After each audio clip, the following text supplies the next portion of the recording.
Charles Copolani, bonjour. Bonjour. En cette période de confinement, est-ce qu'il y a des enseignements particuliers à tirer sur les jeux en ligne ? L'offre a considérablement diminué et de ce fait, le produit des paris sportifs a chuté considérablement de plus de 90%.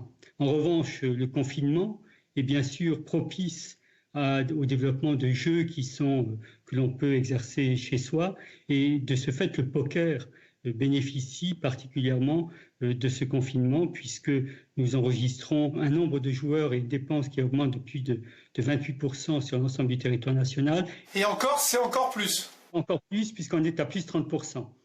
La Corse a des particularités relativement aux jeux en ligne. C'est en Corse que l'on trouve toujours un pourcentage de joueurs par rapport à la population active qui est le plus élevé.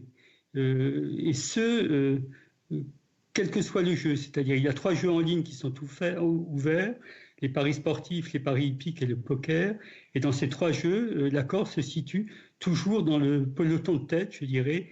Là, en ce moment, il y a tout de même quelques paris sportifs.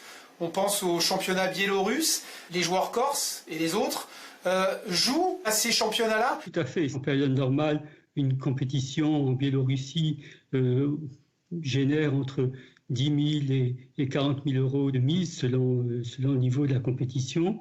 Là, nous sommes à des niveaux de plusieurs millions. En clair, Charles Copolani, dans votre petit village de Dil, à Bastia ou à Paris, le joueur s'adapte ? Il s'adapte à la fois en trouvant dans l'offre régulée des compétitions qui lui permettent de parier, et puis il s'est reporté sur le poker. Et c'est là, si vous voulez, que nous souhaitons quand même appeler l'attention des joueurs. Oui, parce qu'au-delà du sourire, c'est quand même inquiétant tout cela. Voilà, il y a toujours un élément d'inquiétude. Alors certes, on ne devient pas addict du jour au lendemain, mais on peut prendre un certain nombre d'habitudes qui peuvent être gênantes. D'autant plus, Charles Copolani, que le joueur moyen est plutôt jeune. Effectivement, en matière de paris sportifs, 70% des joueurs ont moins de 35 ans. En poker, c'est de l'ordre de 60%.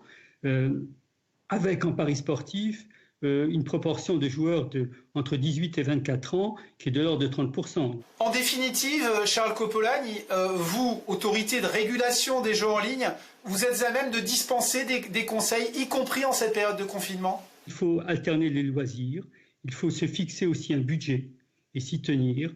Et surtout, si on perd, il ne faut pas essayer de se refaire, il faut au contraire s'arrêter et reprendre ses esprits. Merci pour tous ces bons conseils, Charles Copolani. Merci beaucoup.